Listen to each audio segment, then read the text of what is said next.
नमस्कार दोस्तों, आप सभी का स्वागत है हमारे चैनल हॉन्टेड वर्ल्ड में। दोस्तों, आज मैं फिर आपके लिए अनोखी और डरावनी कहानी लेकर आ गया हूँ। फ्रेंड्स, आज की यह कहानी सुनकर आपको सच में बहुत मजा आने वाला है, इसलिए इस कहानी को बिना स्किप किया पूरा सुनिएगा। कहानी शुरू करने से पहले जो भी फ्रेंड्स हमारे चैनल पर नए हैं वह हमारे चैनल को सब्सक्राइब करके हमारे YouTube फैमिली का हिस्सा बन जाइए और बेल आइकन को जरूर दबा ले। तो चलिए कहानी शुरू करते हैं। सूरज ढल चुका था और अंधेरा धीरे धीरे पूरे शहर पर फैलने लगा था। सड़कें खाली हो चुकी थीं, सिर्फ कुछ गाड़ियां और इक्का दुक्का लोग ही दिख रहे थे। उन्हीं सड़कों पर एक कार दौड़ रही थी जिसका ड्राइवर रमन था। रमन एक साधारण कार ड्राइवर था जो दिन भर की थकान के बाद अब अपने घर की ओर लौट रहा था।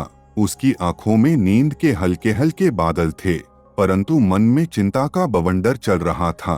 कुछ दिनों से अजीब घटनाएं उसके साथ हो रही थीं, जो उसे विचलित कर रही थीं। वह महसूस करता था कि उसकी गाड़ी में कोई और भी है, परंतु जब भी वह पीछे मुड़कर देखता उसे कुछ नहीं मिलता। रमन का जीवन पहले बहुत साधारण था।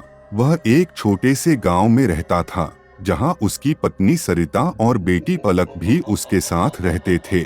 सरिता एक घरेलू महिला थी जो घर के सारे काम संभालती थी। पलक एक होशियार और चंचल लड़की थी जो स्कूल में अच्छी तरह से पढ़ाई करती थी और अपने दोस्तों के साथ खेलती थी।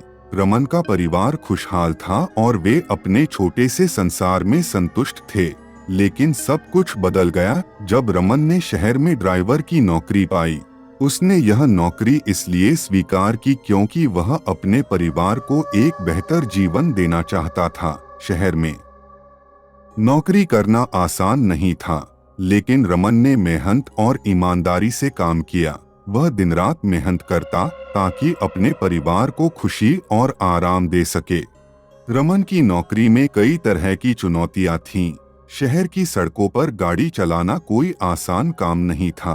हर दिन ट्रैफिक, धूल और शोर शराबे से भरा होता, लेकिन रमन ने कभी हार नहीं मानी। वह अपने परिवार की खुशी के लिए हर मुश्किल का सामना करता।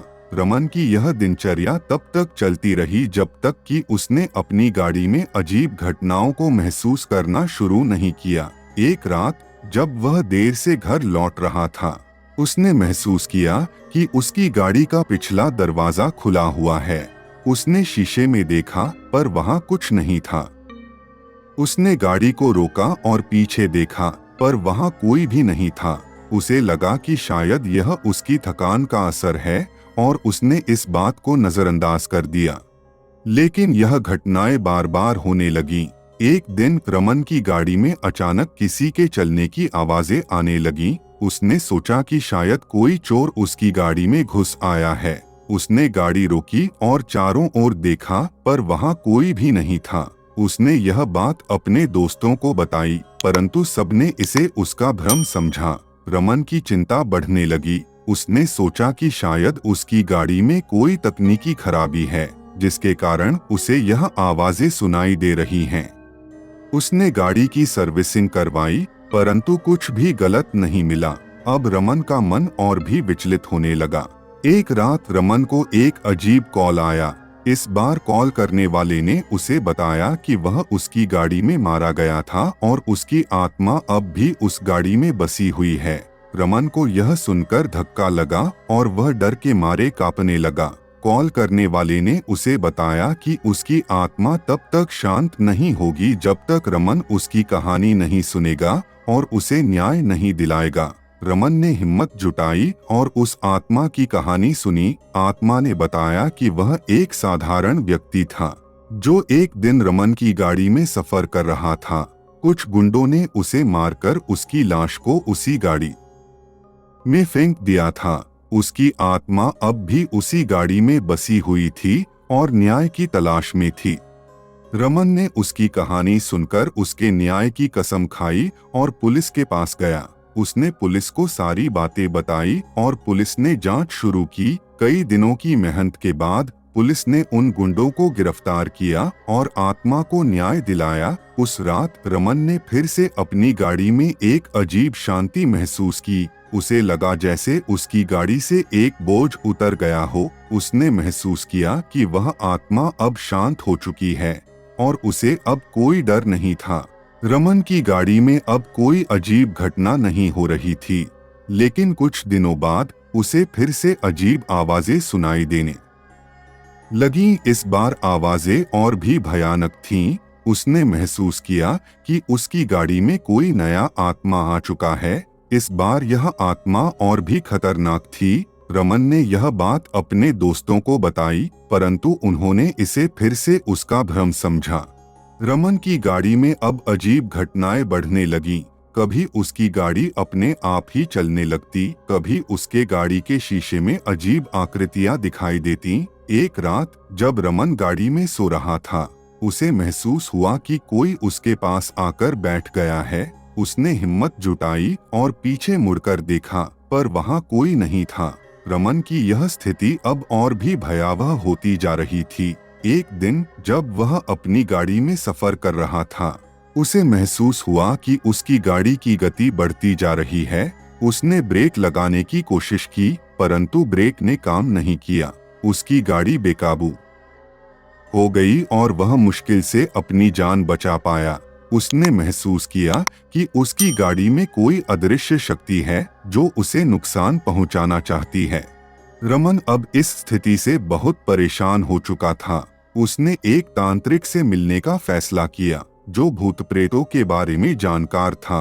तांत्रिक ने रमन की कहानी सुनी और उसे बताया कि उसकी गाड़ी में एक खतरनाक आत्मा बसी हुई है जिसे मुक्त करना बहुत मुश्किल है।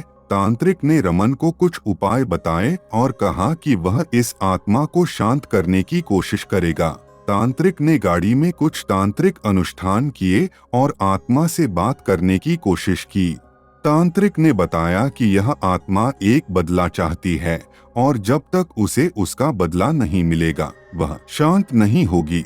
रमन ने तांत्रिक की मदद से आत्मा की कहानी जानी। आत्मा एक लड़की की थी जिसे कुछ लोगों ने मार दिया था और उसकी लाश को रमन की गाड़ी में फेंक दिया था। आत्मा का बदला लेना और उन लोगों को सजा दिलाना ही उसका मकसद था। रमन ने तांत्रिक की मदद से उन लोगों की पहचान की और पुलिस को सारी बातें बताई। पुलिस ने रमन की बातों को गंभीरता से लिया और जांच शुरू की। कई दिनों की मेहनत के बाद पुलिस ने उन लोगों को गिरफ्तार किया और आत्मा को न्याय दिलाया। आत्मा ने रमन को धन्यवाद दिया और उसे बताया कि वह अब शांति में है। उस रात रमन ने फिर से अपनी गाड़ी में एक अजीब शांति महसूस की। उसे लगा जैसे उसकी गाड़ी से एक बोझ उतर गया हो। उसने महसूस किया कि वह आत्मा अब मुक्त हो चुकी है और उसे अब कोई डर नहीं था। उसने महसूस किया कि उसने न केवल आत्मा को न्याय दिलाया बल्कि एक अनजान व्यक्ति की मदद भी की। रमन ने अपने जीवन में एक नई शुरुआत की। उसने महसूस किया कि कभी कभी जीवन में अजीब घटनाएं हमें कुछ सिखाने के लिए होती हैं और हमें उनसे डरना नहीं चाहिए बल्कि उन्हें समझने और उनसे सीखने की कोशिश करनी चाहिए। उसने यह भी महसूस किया कि उसने अपने जीवन में एक महत्वपूर्ण अध्याय को पूरा किया है। दोस्तों, यह कहानी आपको कैसी लगी आप हमें कमेंट में जरूर बताएं।